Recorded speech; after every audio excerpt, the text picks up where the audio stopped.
Today, I'd like to talk a little bit about some basic economic terminology, some things that'll be very useful for you to know as you read Chapter 2 and cover some of the material in Chapter 2 and, of course, in subsequent chapters and readings.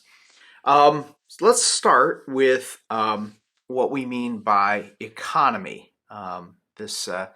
This section of the semester, this module is going to cover the social problems of economic systems and social class. So we should probably have some basic understanding of what we mean by all of that.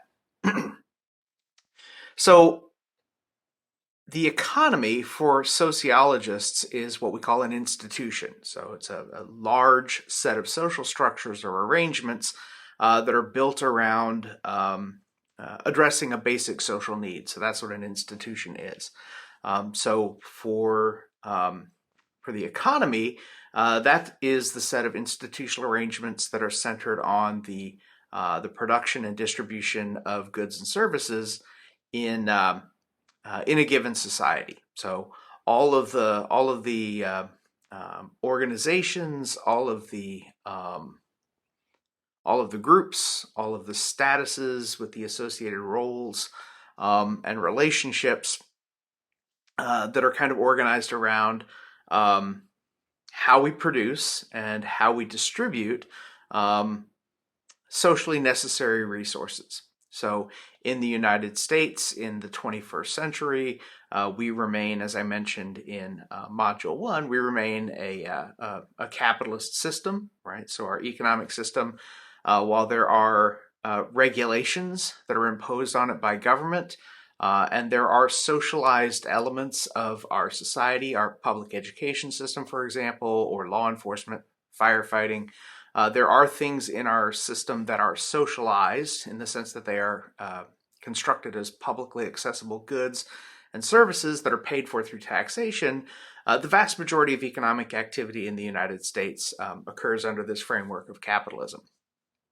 Okay, so that's the first term, right? Know what we're talking about when we talk about economy.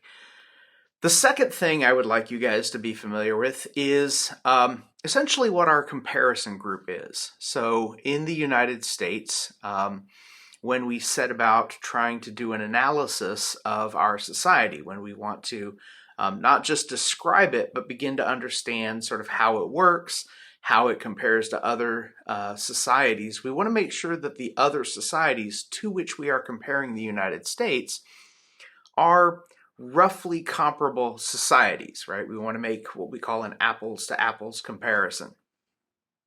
So when you want to make the United States look really good, you might compare it to a country like Angola or to the Darfur region, or you might compare it to, Bangladesh or some other country that is not as technologically advanced, doesn't have the per capita GDP, right, that lacks some basic infrastructure relative to the United States. That's not really a fair comparison. It is admittedly one that makes the country look really good, but what we want to do is see how the United States stacks up relative to countries that are like the United States. And to do that, the good news is we have a readily constituted group of nation states that make up that body of peer nations. It's called the OECD. That stands for the Organization for Economic Cooperation and Development. It's an intergovernmental organization that was founded in the early 1960s with 37 member countries currently, with the idea that this organization would basically stimulate economic progress and facilitate global trade. For our purposes, the OECD are the nations that we are going to compare the United States to. So when we say that the United States, ranks at this level with regard to inequality or childhood poverty or life expectancy, right? We are comparing the United States to other countries like the US. We're comparing the United States to these countries in the OECD. So that's the second concept I want you guys to be broadly familiar with. And again, because it facilitates meaningful comparisons. The economic development function of the OECD is something separate from what we would be using it for, which again is to sort of identify peer nations. All right. So the last thing I want to talk about are economic sectors. This is something that you're going to hear a lot of in both the chapter, the lectures, and the readings. So it's useful to understand what we mean when we talk about economic sectors. So an economic sector is an area of the economy in which the businesses share the same or related product or service. Companies that are engaged in agricultural activity are um, are clustered together because they're engaged in agriculture. We call that the primary sector. The primary sector is comprised of agriculture and resource extraction, right? So the production or the gathering of raw materials. The secondary sector is the production of goods, right? So taking those raw materials and transforming them into goods and services. So, or not services, but into manufactured goods. So manufacturing would be an example of what we call the secondary sector. Um, the tertiary sector is the sector in which services are provided.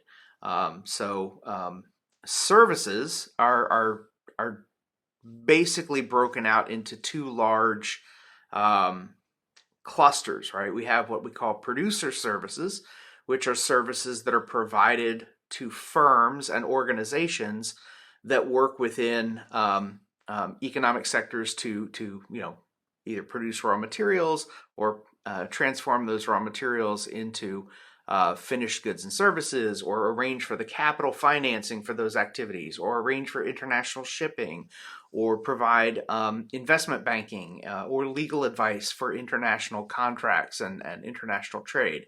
So services that are provided to corporations and firms are what we call producer services.